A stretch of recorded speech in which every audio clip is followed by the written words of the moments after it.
Gadis itu melompat ke bawah. Ikuti tali untuk turun ke gua yang sangat dalam.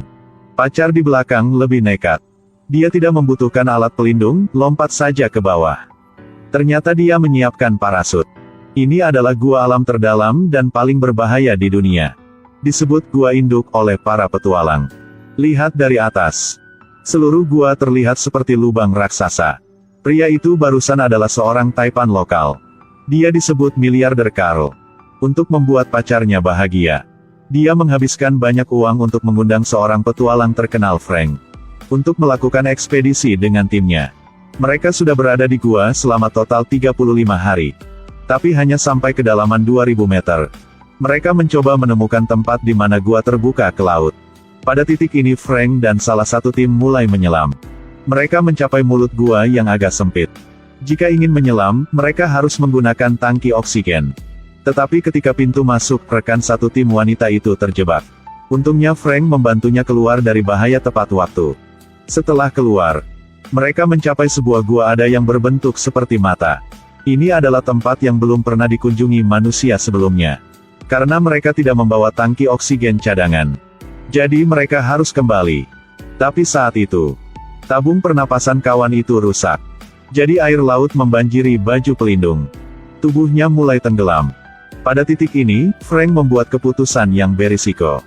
Dia melepas masker oksigennya untuk mereka berdua gunakan secara bergantian. Tapi tidak menyangka rekan satu tim wanita itu baru saja selesai memakai topeng. Tetap pegang dan tidak lepaskan. Frank mencoba menariknya kembali lalu mendorongnya menjauh. Rekan wanita dengan cepat meninggal karena sesak napas. Tapi pemandangan ini semua dilihat oleh anak di atas. Josh menyalahkan ayahnya karena menyebabkan rekan satu timnya kehilangan nyawa mereka. Tapi paman ini berkata, Frank memutuskan untuk berbagi masker oksigen dengan rekan satu timnya. Itu adalah tindakan yang sangat berani. Tapi Josh masih tidak mengerti. Pada saat ini, di tanah, awan gelap mulai datang. Badai besar akan datang. Stasiun pemberitahuan di darat kehilangan koneksi karena badai besar. Tidak ada balasan dari atas. Frank memanggil seseorang di sana untuk memeriksa situasinya. Karena tidak menerima cara punya ayahnya. Josh minta ke atas dulu. Mereka pergi ke stasiun transit. Akhirnya melakukan kontak dengan atas. Ketahuilah bahwa ada badai besar di atas sana. Pada titik ini, air mulai mengalir ke bawah gua. Rekan setim ingin Josh dengan cepat pergi. Tapi dia tidak bisa kehilangan ayahnya. Jadi memutuskan untuk kembali dan memberitahu mereka. Pada saat ini, sejumlah besar air telah mengalir ke tempat Frank. Mereka buru-buru naik. Di mulut gua mereka bertemu Josh kembali. Josh memperbaiki tali di atas batu. Victoria di bawah mulai mendaki. Tapi ketika sampai di mulut gua, tiba-tiba batu itu pecah. Mereka berdua jatuh ke air. Untungnya, itu tidak mengancam jiwa. Kemudian yang lain jatuh. Tidak beruntung dan tubuh kena batu. Saat ini, pintu masuk gua terhalang oleh batu besar. Frank meminta semua orang untuk memakai semua peralatan mereka. Lalu mereka akan menyelam ke bawah untuk menemukan jalan ke laut. Dua pria membuka pakaian seorang gadis. Mereka ingin Victoria memakainya. Sebaliknya ketika air mengalir ke bawah, tubuh kehilangan panas dan sangat berbahaya. Tapi dia bilang dia lebih baik mati daripada memakai pakaian orang mati. Pada titik ini, Josh menemukan orang yang baru saja jatuh di atas batu. Dia masih hidup, tapi tulangnya patah. Karena agar rekan tim ini tidak perlu menderita lagi, Frank mendorongnya ke dalam air sehingga dia mati. Itu sebabnya ayah dan anak itu bertengkar. Kemudian mereka mulai menyelam ke dalam air. Setelah melewati mata, mereka melayang ke permukaan dan mencapai gua lain. Tubuh Victoria mulai mendingin pada saat ini. Mereka dipaksa melepas semua pakaiannya. Bantu dia melakukan pemanasan secara bergantian. Di sisi lain, penyakit paru-paru George sudah mulai kambuh. Dadanya memiliki tanda merah besar. Setelah beristirahat sejenak, pisau Frank yang tertancap di air secara bertahap membanjiri. Ini berarti air naik dengan cepat.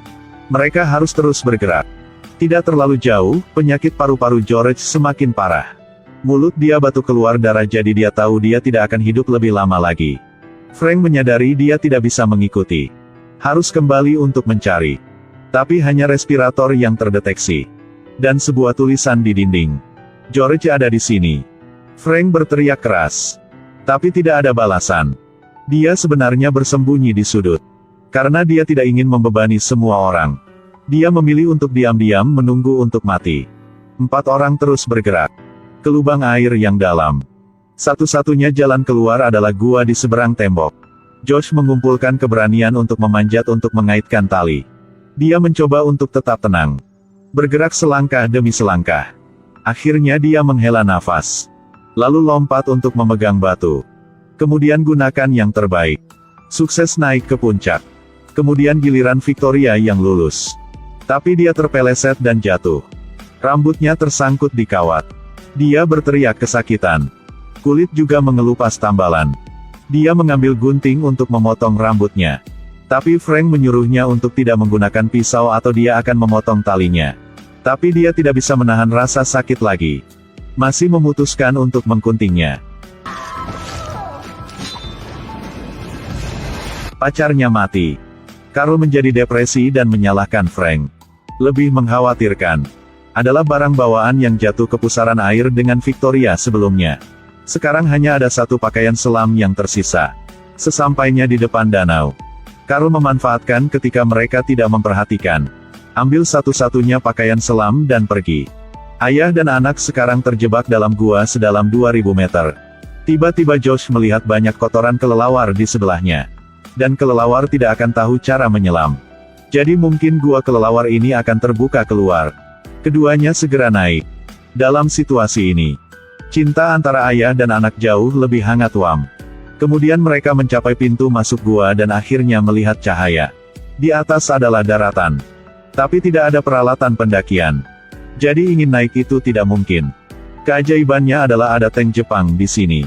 Ayah dan anak mengeluarkan minyak di dalamnya untuk menyalakan api. Kemudian di atas tangki terukir kata-kata mereka sudah benar di sini. Lalu terus bergerak.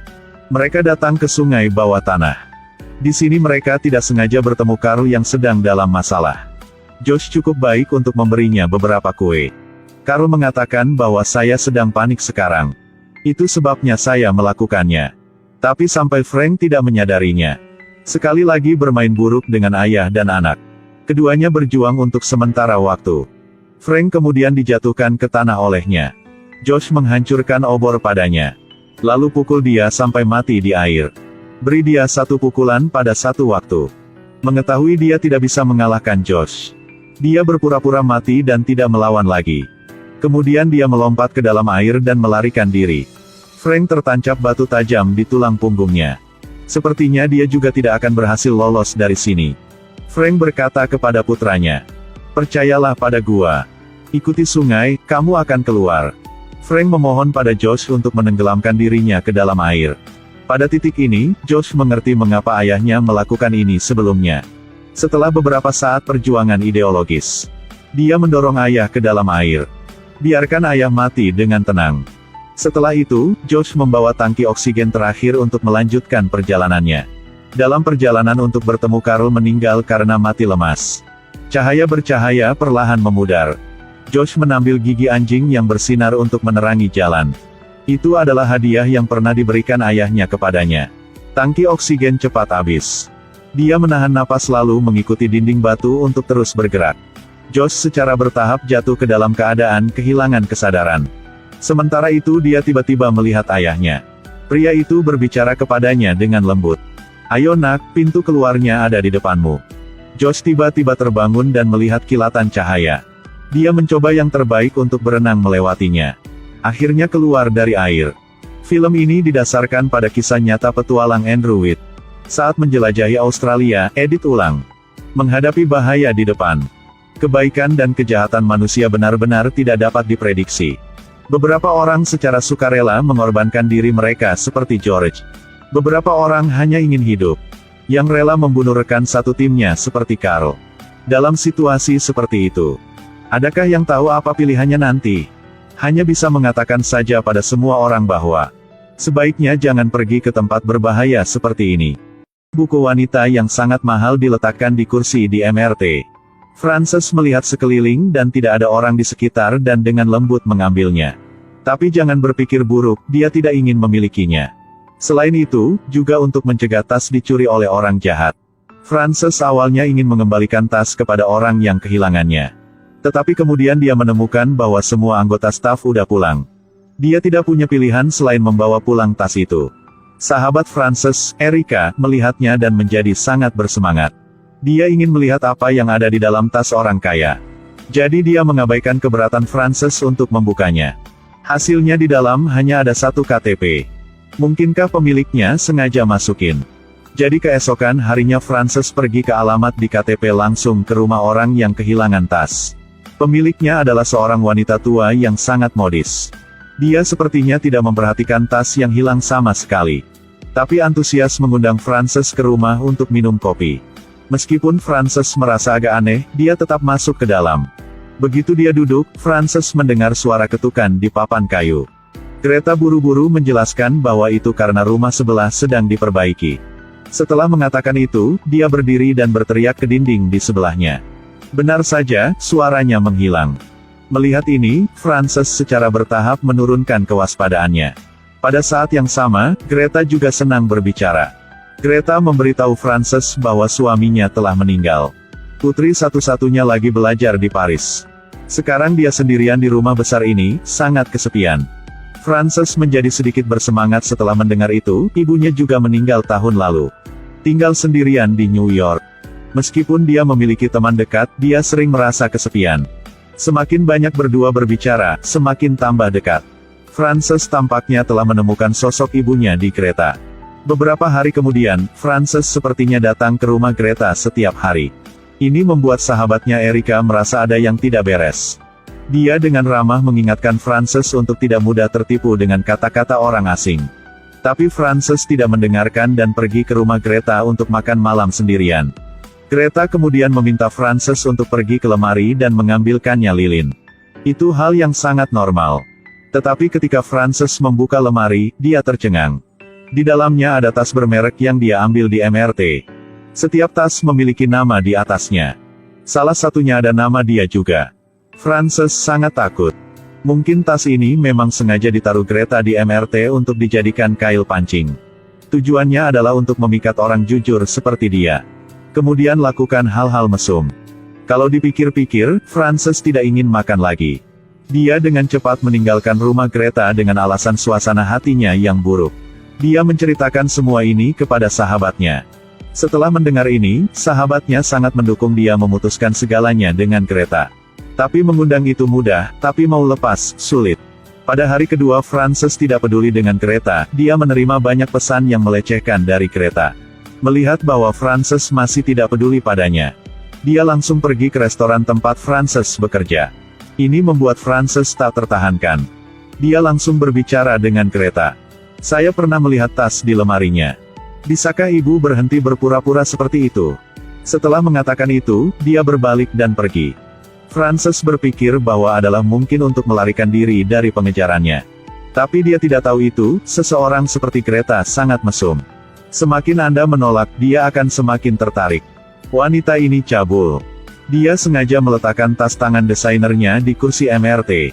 Orang yang lewat tidak tahu bahwa setelah mengambilnya, mereka akan mengembalikannya ke rumahnya. Dia akan mengambil kesempatan untuk mengelabui orang itu ke dalam ruangan. Lalu melakukan yang sangat mesum. Untungnya, Frances menemukan skema Greta tepat waktu. Dia memperingatkan Greta untuk tidak mengganggunya lagi. Tapi Greta mengatakan bahwa karena suaminya meninggal, putrinya pergi ke sekolah di Paris.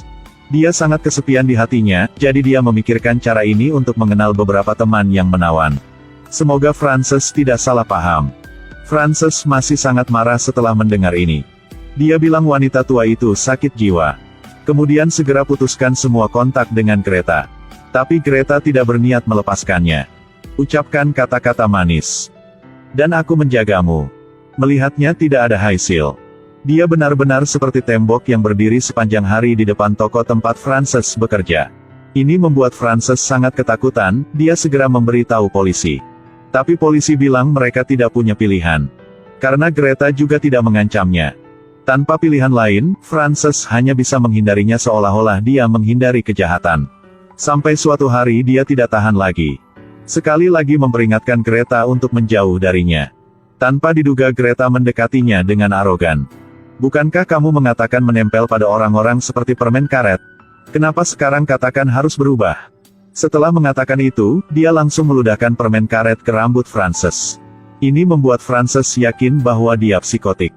Untuk memperjelas situasinya yang sebenarnya, Frances menyelinap ke rumah Greta untuk mengaduk-aduk tempat sampah. Hasilnya menemukan surat yang ditulis putri Greta untuknya. Jadi Frances langsung memanggil putrinya. Semoga dia bisa menasihati ibunya yang mesum. Tapi tak disangka, orang yang menjawab telepon itu adalah konselor psikologis putrinya. Dia mengetahui darinya bahwa putrinya benar-benar bunuh diri 4 tahun yang lalu. Penyebab Greta memiliki penyakit mental yang serius. Dia sering mengunci putrinya di peti kayu. Setelah mendengar itu, Frances merasa takut. Jika takut sesuatu, itu akan datang. Hari itu Greta mengirimi Frances foto sahabatnya di bar. Frances melihat situasi yang mengerikan dan memanggil Erika untuk memberitahu Greta yang berada di dekatnya agar berhati-hati. Erika juga sangat ketakutan dan buru-buru meninggalkan bar. Setelah kembali ke rumah, sahabatnya datang dengan ide untuk Frances. Dia meminta Frances untuk mengambil inisiatif untuk menemukan Greta untuk meminta maaf. Di tengah mengatakan kepadanya bahwa dia akan bepergian untuk sementara waktu. Greta untuk sementara tanpa kontak pasti akan mencari target baru. Frances merasa ini bukan ide yang buruk. Seperti ini, keesokan harinya dia benar-benar datang ke Greta untuk meminta maaf. Tapi dia tidak percaya itu. Dia meremehkan pasien mental seperti Greta. Greta tahu bahwa Frances berbohong. Kemudian, ketika sahabatnya Frances tidak ada di rumah, dia membuat Frances pingsan dan membawanya pulang. Dalam kekaburan, Frances melihat Greta membuka pintu di belakang piano. Kemudian masukkan dia ke dalam kotak kayu besar di dalam ruangan. Ketika bangun, dia menemukan pintu tertutup. Dia melihat gambar seorang gadis aneh di atas meja. Bisa ditebak kalau gadis ini kemungkinan besar dibunuh. Frances dengan marah menggedor pintu dengan kursinya. Tapi tidak ada reaksi Greta karena tidak membiarkan keluarga Frances curiga. Jadi saya menggunakan telepon Frances untuk mengirim pesan ke ayah dan sahabatnya secara bergantian. Biarkan mereka salah paham bahwa Frances pergi dengan pasangannya. Sampai beberapa hari kemudian, Pastor Frances datang ke rumah Erika. Mereka berdua baru saja menemukan sesuatu yang tidak biasa. Karena sangat khawatir dengan putrinya, Pastor Frances telah menemukan seorang detektif swasta untuk menyelidiki keberadaan putrinya. Detektif swasta benar-benar cakap, sangat cepat menemukan Greta. Ibu ini agak menakutkan. Setiap hari dia memasukkan 3 tetes obat yang tidak diketahui ke dalam susu putrinya. Kemudian paksa dia untuk meminum semuanya. Jika tidak minum, akan diguncinya di dalam kotak kayu. Frances tidak punya pilihan lain untuk melakukannya. Greta juga tampaknya sangat senang dengan gadis ini. Ajari dia bermain piano, tidur dengannya. Tapi yang tidak diketahui Greta sebenarnya adalah Frances yang berpura-pura. Hari itu Frances memanfaatkan momen tak berdaya Greta. Temukan kesempatan untuk menjatuhkannya. Lalu cepat lari. Tapi dia masih meremehkan Greta. Greta segera mengambil tindakan pencegahan terhadap langkah ini sehingga dia mengunci pintu dengan erat. Frances panik dan langsung berlari ke ruang bawah tanah.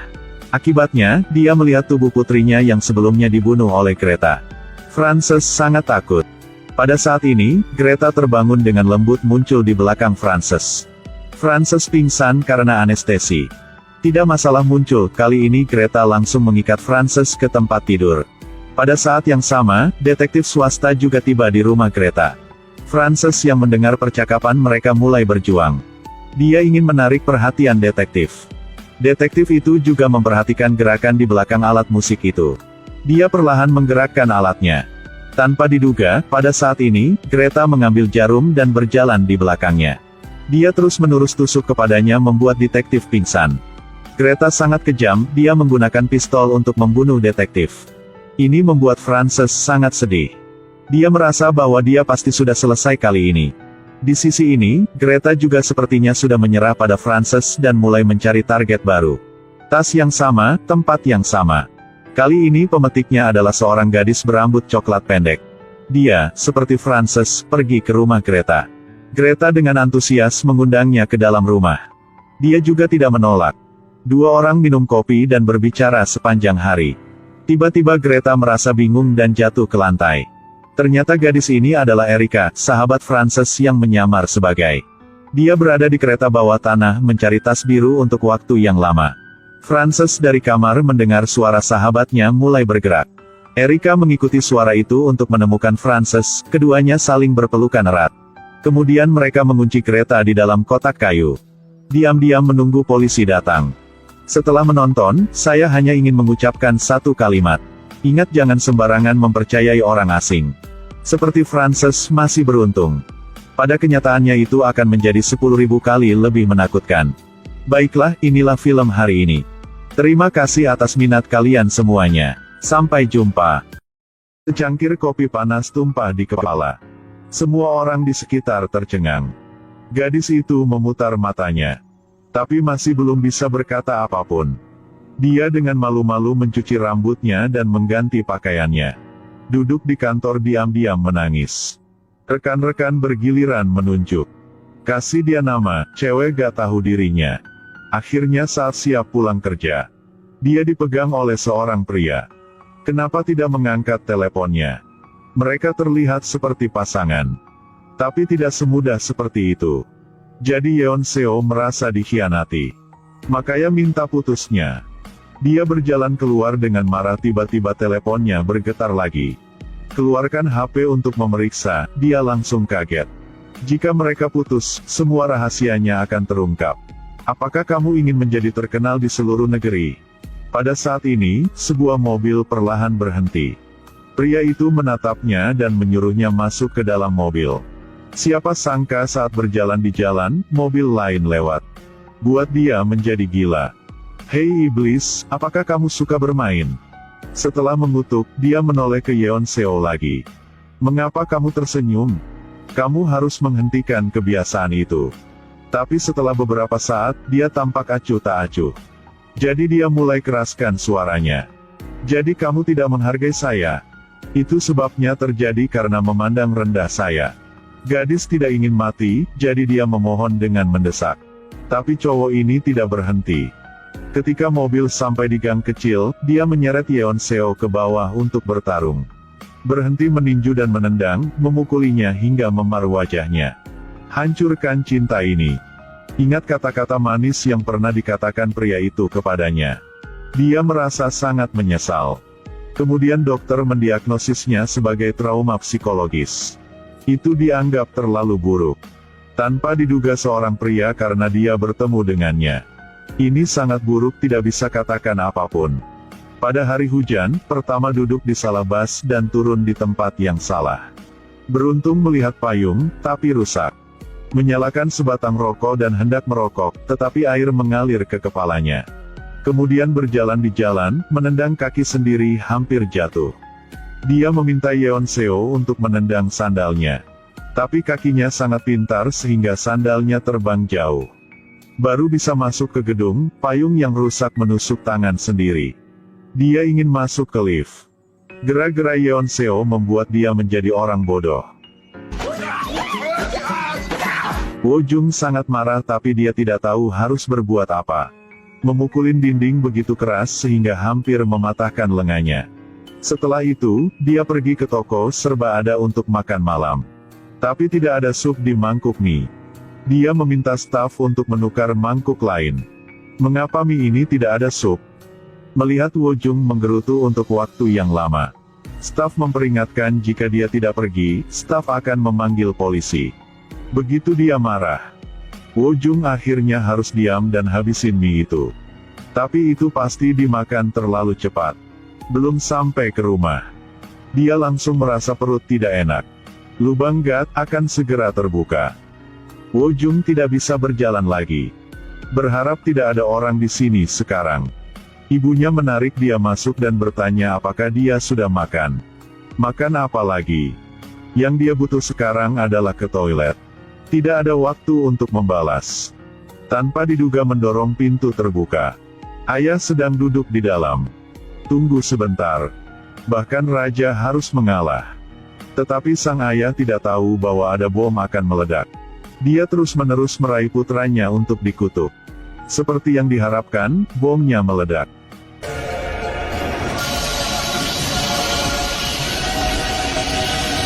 Bubur putihnya sudah matang. Dia selesai juga. Baru cuci celana. Ibu dia memarahi ayah karena tidak peduli dia. Jangan berpikir dia tidak berguna, dia pembohong. Faktanya, dia adalah anggota kelompok kriminal. Nama panggilan, anjing gila. Beberapa bulan yang lalu, dia dan rekannya pergi ke klub malam untuk menangkap penjahat. Hasil berlari ke ruang karaoke. Tidak ada orang. Hanya menemukan satu kondom. Ketika baru saja mengejar keluar, rekan ditikam. Polisi datang untuk memadamkan kerusuhan. Berpikir mereka mencoba menimbulkan masalah. Harus membawa Wojung ke kantor interogasi. Ini membuat Wojung menjadi gila. Pemimpin memerintahkan Wojung untuk sementara berhenti bekerja. Pulang, pergi ke psikiater. Pulang ke rumah sama ibumu. Tapi sungguh kebetulan. Seseorang yang mudah marah seperti Wojung bertemu dengan Yeon Seo yang tidak mempercayai siapapun lagi. Dua orang di gedung yang sama, di lantai yang sama. Wojung sedang berjalan di jalan pada saat yang sama. Yeon Seo olahraga pagi dan bertemu dengan seekor anjing. Terlihat sedikit kotor tapi sangat lucu. Dia mengejar anjing itu ke tempat parkir bawah. Tiba-tiba dia merasakan tidak ada yang beres di belakangnya. Memang benar ketidakadilan di gang sempit. Dia pikir Wojung memiliki niat buruk. Wojung berpikir Yeon Seo seperti wanita tidak jelas. Keduanya mulai menunjuk dan mengutuk satu sama lain. Pada akhirnya, Yeon Seo lebih kuat. Dia menginjak mobil kesayangan Wojung. Mulai joget. Uang untuk mengecat ulang kap mesin juga sangat mahal. Wojung tidak tahan lagi. Keduanya saling menyeret ke kantor polisi, kesalahpahaman dianggap diselesaikan. Tapi Yeon Seo masih sulit diatur. Tidak mau ganti kerugian Wojung. Aku hanya bercanda. Wojung sangat marah. Dihentikan oleh pemimpin tim dan rekan kerja. Apakah kau tidak bisa berhenti? Kamu cantik sama siapa? Bagaimana kalian menebak? Yeon Seo melihat itu. Keluarkan ponsel untuk rekam. Saya menggunakan kamera biasanya, hahaha. Dia membuang ponsel Wojung. Jalan ini memiliki banyak tikungan dan belokan. Malam itu, staf toko baru saja pulang kerja. Dalam perjalanan pulang, dia melihat pemandangan yang menyakiti matanya. Kejadian ini terjadi. 3 kakak perempuan di daerah ini semuanya sangat khawatir. Jika tidak dapat menangkap orang mesum itu, pasti akan mempengaruhi harga sewa rumah. Mengetahui Wojung adalah seorang perwira polisi. Mereka segera membentuk tim patroli untuk mengantar karyawan pulang. Tapi kebetulan, kerumunan meraih seorang pria yang suka memakai pakaian wanita. Lalu katakan dia mesum. Wojung tidak setuju dengan tebakan seperti itu. Setelah berurusan dengan insiden itu, dia pulang dan bertemu Yeon Seo lagi. Dia menangis dan memohon bantuan. Mengatakan bahwa anjing dia telah hilang. Itu pasti pembalasan Wojung, jadi dia membunuhnya. Anjing itu sangat lucu, bagaimana saya bisa membunuhnya? Karena untuk membuktikan dirinya tidak bersalah, Wojung membawanya untuk memeriksa kamera. Perhatikan baik-baik.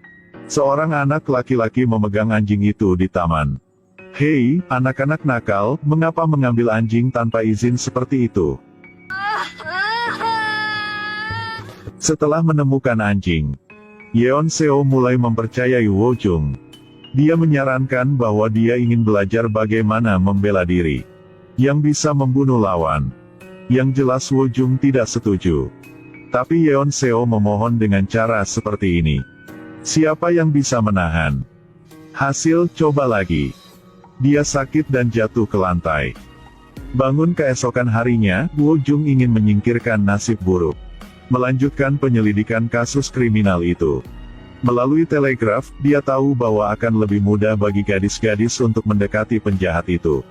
Jadi, dia mencoba meyakinkan teman yang pura-pura menjadi wanita. Orang ini ngerti masalahnya dan langsung setuju bantu berdandan untuk Wojung. Tidak sampai 30 menit. Dunia ini udah menghilangkan pria bernama Wojung. Dan digantinya Wojung versi cewek. Wojung memakai hiu lalu ke lokasi yang telah ditentukan.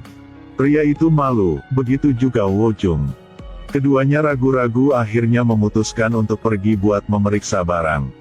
Tetapi baru setengah jalan. Berhenti berakting, sebutkan identitasnya. Tapi tidak berharap bahwa pria itu adalah petugas polisi yang menyamar dari Departemen Kepolisian. Hais bertemu dengan rekan lagi. Mereka menahan Wojung. Kemudian menyarankan dia untuk pulang dan tidur. Wojung sedikit tertekan.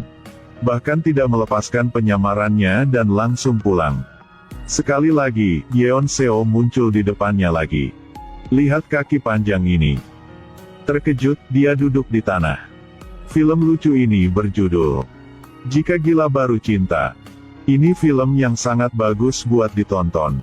Bagaimana kelanjutan hubungan cinta mereka? Mari kita tunggu bersama.